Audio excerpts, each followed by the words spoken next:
welcome to a new episode of Treasures in which we visit historical Egyptian sites. So now, let's view today's treasure.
The third hall of the Imhotep Museum at Saqqara. Actually, this hall is unique. It houses a variety of artifacts from funerary stela, fragments of statues, to this unique Sphinx which is behind me, as well as some unique scenes which Dr. Muhammad will be talking to us about. Dr. Muhammad, now would you tell us a bit about the Sphinx and the starving scene behind us and the pharaoh to whom these artifacts belongs to? So actually these two pieces belong to King Unas, and King Unas is one of the kings of the Old Kingdom period back to the 5th dynasty. And before the entrance of Saqqara complex, maybe you have seen, and of course you know, the causeway of Unas and his pyramid.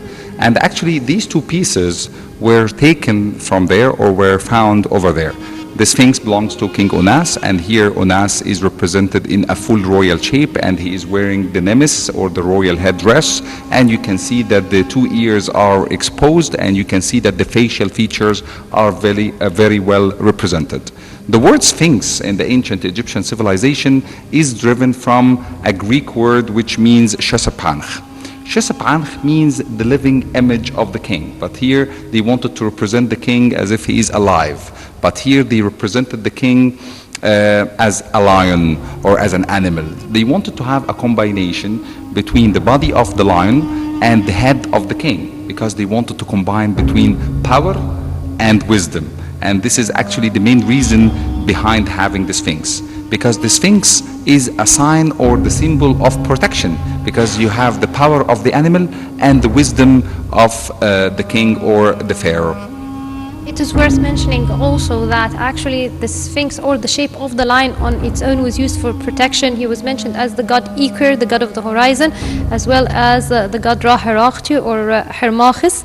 Now would you tell us a bit about the Ra-Herakhti, because usually it is believed that the Sphinx, like the Giza Sphinx, which was the first Sphinx ever, its symbolism it's Chephren, but in the form of some say atom, others say Ra-Herakhti. Now would you tell us more about that, and which is more probable? Many actually theories about this, that he is a combination of Ra-Herakhti and other kings, however, or other gods, sorry, but actually the Sphinx represents Ra-Herakhti actually, and he is one of the gods of the horizon or the sky. And the ancient Egyptians actually had so many gods and many representations. And if you look at the gods of the ancient Egyptians, mainly they were represented as animals or birds in the ancient Egyptian civilization, because they used to see these kinds of animals and birds. And the ancient Egyptians believed in the power of such animals at the time. That's why they deified them and they worshiped them in the ancient Egyptian civilization. And of course, the biggest Sphinx that we have is the one of Giza, and the second big Sphinx that we have is the one of Memphis. The one is, and you can see that so many kings and queens started to have the Sphinx to protect their monuments, to protect the Valley Temple, for example, in the case of Unas, and you can see also other kings and queens like Hatshepsut had other, like the Sphinx, the Great Sphinx of Hatshepsut, Moses III and others, and even the Sphinx of Amenemhat actually at the Egyptian Museum is different. You can see the head is different. Here we can see the Sphinx with the head of a human being. The Sphinx is with the head of the king, but sometimes we can see the head of a lion with the facial features of the king. Now, before we talk about the starving scene, we need to know the components of the complex so that we can visualize where that scene was. So would you tell us, usually a pyramid complex has a variety of elements. So would you talk to us about these elements, please? The first part of any complex actually was the Valley Temple. And the Valley Temple, of course, we call it the Valley because it was very close to the Nile, and it's supposed to have a harbor or a port to bring the mummy of the king or the body of the king, because the mummification was performed inside the Valley Temple.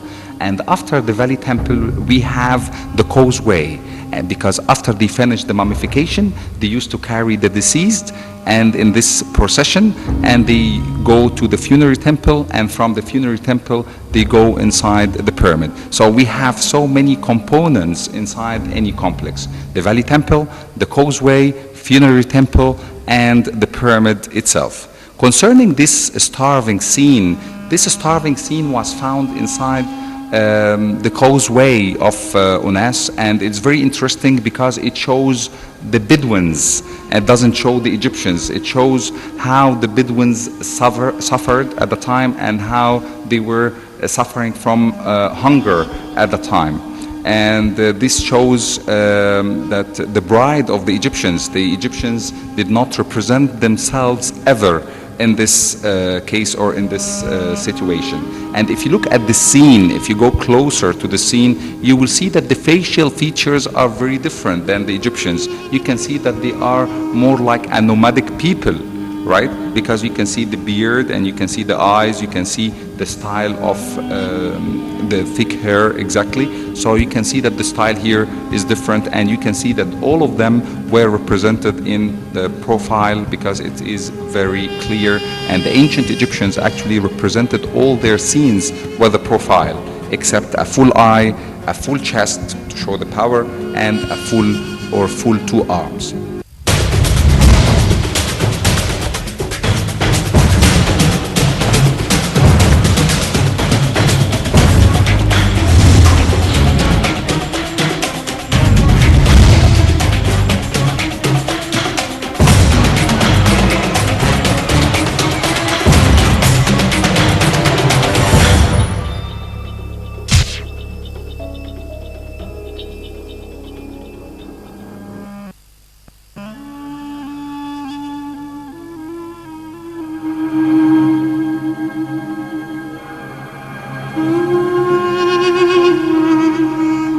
Believed in life after death, and they had two types of funerary or mortuary burials. They had the king's tombs and they had the nobleman tombs. Now behind me this is a replica of a nobleman tombs, but the artifacts inside it are all original. Now Dr. Muhammad, would you talk to us about the style of a nobleman's tomb, please? Actually, the style is a mastaba. Because we have tombs are for kings and the others are for kings and noblemen, actually, and even for the officials and the commoners.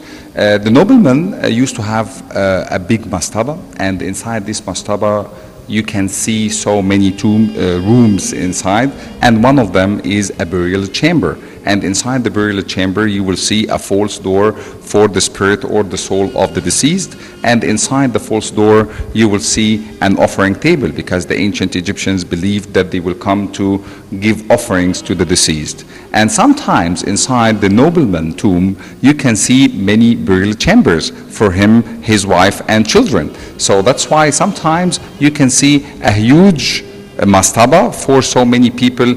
It's like a family tomb inside, but basically it was a mastaba. For the kings, you can see the mastaba, like Shepseskaf, and you can see a step pyramid, like King Djoser. You can see a true pyramid like Snefru and Cheops and other kings, and also you can see tombs like in the New Kingdom period, but rock-cut tombs. But here we can talk about the development of the royal tombs in the ancient Egyptian civilization. Back to the beginning of the ancient Egyptian civilization, the ancient Egyptians used to dig an oval pit under the ground, and they used to put the deceased inside. And they used to imitate the baby in his mother's womb in order to be reborn again in the afterlife. Then later on, they built a superstructure, looks like a bench, that's why we call it a mastaba. Then later on, they started to have the step mastaba or the step pyramid of King Djoser, which has 6 steps. Each one is smaller than the one below. And the ancient Egyptians believed that the mastabas or the step pyramid will take the spirit of the king to ascend to heaven or to ascend to the sky to join the other gods, because the ancient Egyptians believed that the king is a local saint and he is between the commoners or the Egyptians and the gods. So he was the saint and he was the son of the god. Later on, the kings started to have true pyramids. And afterwards, in the New Kingdom period, the ancient Egyptians or the pharaohs of the New Kingdom period, they started to dig their tombs in the Valley of the Kings. Why?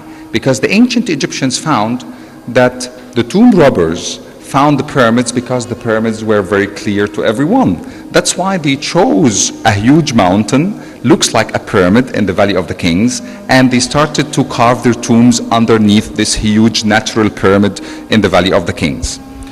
Back to the noblemen, their tombs were more simple. And sometimes their tombs were much more beautiful than the others, like the tombs of Mereruka and the tombs of Deir el-Medina, because they were the workers who did the real tombs for the kings.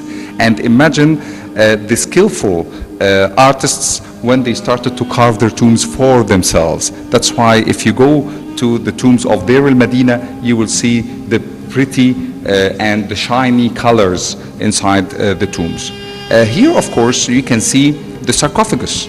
And everyone in the ancient Egyptian civilization had the right to have the sarcophagus. And the sarcophagus, it's a Latin word, and it means the one who eats the flesh, because they put the mummy inside this sarcophagus. And normally, you will find something very interesting on the sarcophagus. You will see the 2 eyes of Horus, right, to allow the deceased to see what's happening outside the sarcophagus. And we have different coffins, because inside the sarcophagus there was the coffin, and then there was the sarcophagus. And sometimes they made a bigger sarcophagus made out of stone, and sometimes they had other sarcophagus made out of anthropoid coffins, and they had also other sarcophagi made out of granite. Others were made out of wood, others were made out of stones, bronze, gold, in the case of King Tutankhamun, right? And silver. Basmati, yes, exactly, in the late period. So that's why the ancient Egyptians were able to tame all the materials to make their funeral artifacts, because the ancient Egyptians believed that they will live again in the afterlife. So they wanted to secure the journey to the afterlife. That's why they built strong artifacts to protect the mummy of the deceased. Basically, they built the pyramids because they believed that the pyramids are strong enough to protect the mummy. They built the coffins, or they made the coffins to protect the deceased.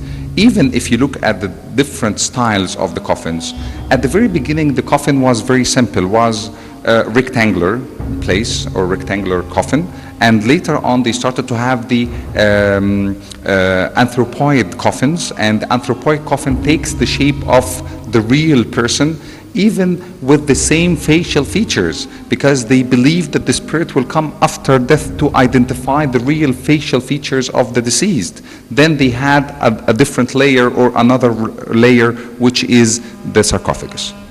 Now, it's worth mentioning that actually the burial chamber is not in the mastaba but under it. Usually in the burial chamber there is a burial shaft, and under the ground, that's in terms of the noblemen mastabas, that's where the burial chamber is located. Of course, for kings it's another case, like each pyramid, the of like the pyramids of Giza, the burial chambers were in the body of the pyramid.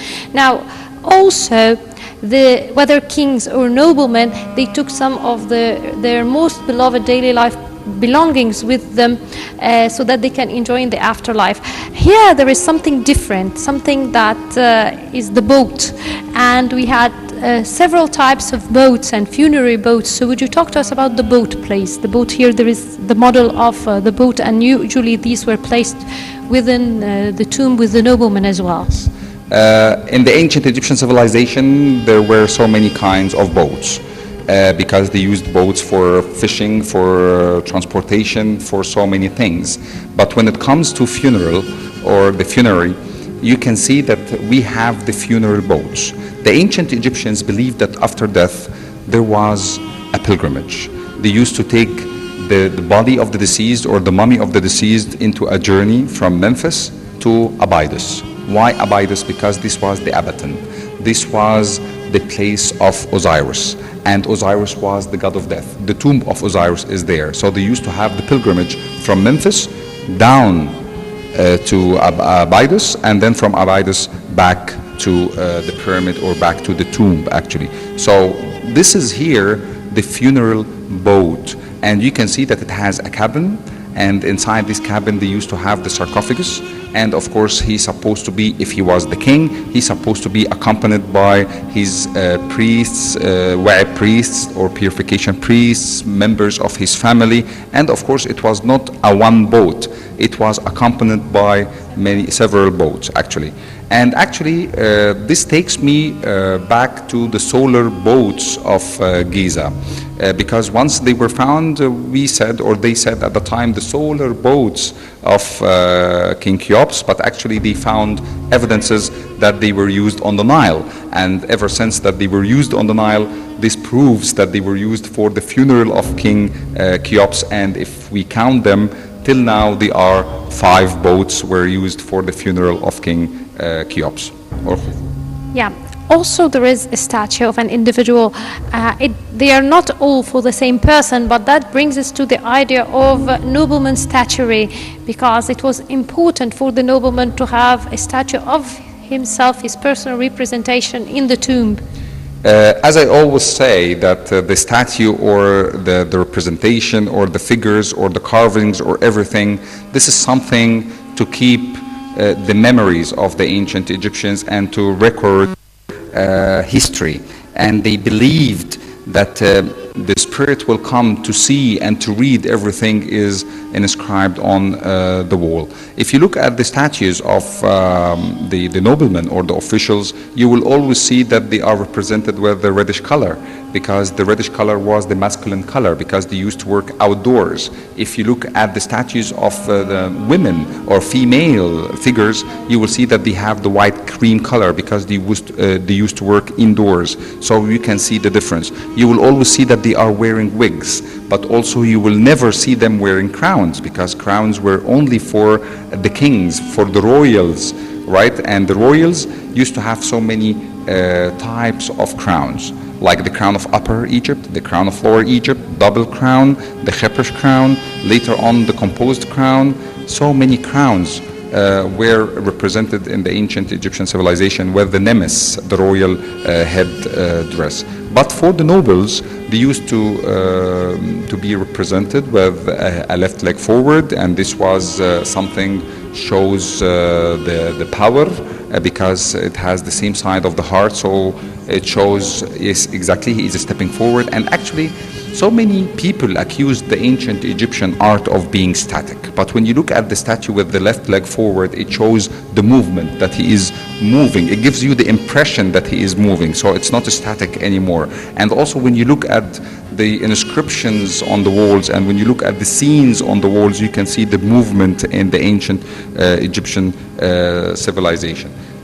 They even had humor, because I recall in the tomb of Mariruka there was that stubborn donkey and they were pulling it from the leg. Exactly. So they had a very big sense of humor even in representing their daily life scenes. You can see them playing. You can see the son is playing with his father, chess. You can see them playing with the bowls. You can see doing different wrestling, for example. So you can see feeding geese and they playing harp. So you can see so many scenes. So the ancient Egyptian civilization is very rich.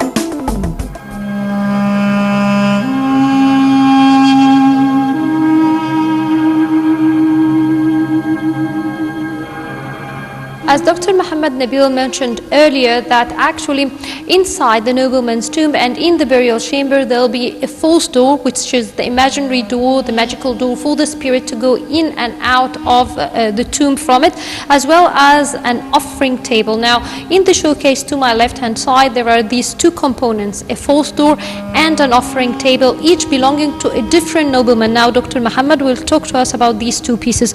Dr. Muhammad, before we start talking about these pieces now, our viewers need to understand more about the ba and the ka, because actually this is made for the ba. So we need to tell them what are the components of the spirit of the ancient Egyptian, how they perceived it, and for which part of the body or the deceased are these components dedicated to. So actually the human body for the ancient Egyptians had so many components, and if we count them you will find them that they are 7. And actually the Ka and the Ba, both of them are representing and they are showing the soul for the ancient Egyptians, or they are representing 2 components of the 7. And you can see that the Ka was represented as the 2 arms and they were raised up like this, and you can see that the Ba was represented as a bird with the human head of the deceased. And the ancient Egyptians do believe, or they believed actually at the time, that after death the Ka and the Ba leaves the body, and they needed sort of a door to help this Ka or the Ba to go out to heaven and to come back.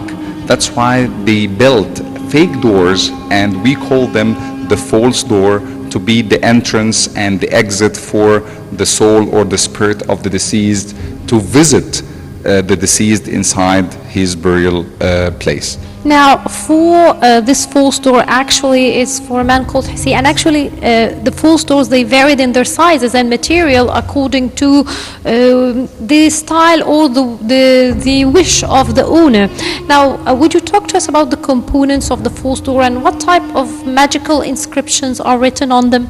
There is a magical spell, is called the Hatib Din Su formula, or the offering formula. The ancient Egyptians at the very beginning, they used to go to the tombs to put real food and drink for the deceased, but they found out that this is very hard to go daily to change the food and the drink or drinks.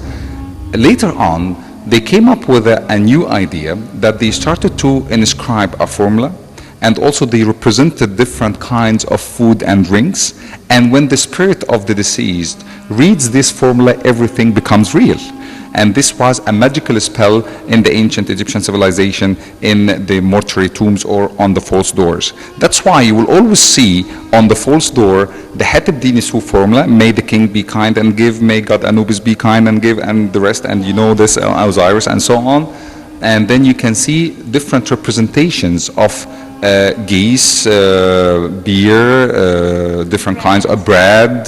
You can see oxen, you can see geese, you can see ducks, you can see so many kinds of offerings heaped on an offering table on the false door. And once the deceased reads this formula, everything becomes real. But you will always see the representation of the deceased on the false door, and you will always see the deceased is represented by himself, sometimes with his wife, some other times with his children. It depends on the tomb. Is it an individual tomb? Is it a family tomb? And so on. And also you will always find the titles of the deceased are inscribed on the false door and also inside the tomb, of course. So here you can see that he is a nobleman, and he was the overseer of the rowers back to the old kingdom, 2300 BC, and it's made of limestone, as you can see, and it's supposed to be painted, but unfortunately we lost some of the colors here. But of course the ancient Egyptians used to color their artifacts. You can see if they are made out of limestone, they're supposed to be painted. Some other times they had false doors made out of wood, sycamore wood, for example, the false door of Ica. And also we have other false doors made out of sandstone and different other materials.